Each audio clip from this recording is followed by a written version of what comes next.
ছোট্ট আমার মেয়ে সঙ্গিনীদের ডাক শুনতে পেয়ে সিঁড়ি দিয়ে নিচের তলায় যাচ্ছিল সে নেমে, অন্ধকারে ভয়ে ভয়ে থেমে থেমে।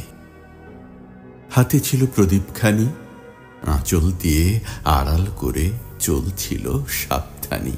আমি ছিলাম ছাতে তারায় ভরা চৈত্র মাসের রাতে। হঠাৎ মেয়ের কান্না শুনে উঠে দেখতে গেলাম ছুটে। সিঁড়ির মধ্যে যেতে যেতে প্রদীপটা তার নিভে গেছে বাতাসেতে। শুধাই তারে, কি হয়েছে বামি? সে কেঁদে কয় নিচে থেকে, হারিয়ে গেছি আমি তারায় ভরা চৈত্র মাসের রাতে।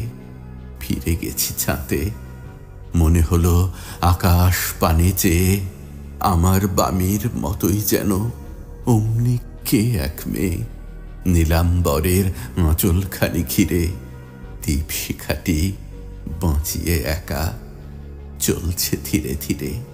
নিব্ধ যদি আলো যদি হঠাৎ যেত থামি, আকাশ ভরে উঠত কেঁদে, হারিয়ে গেছি আমি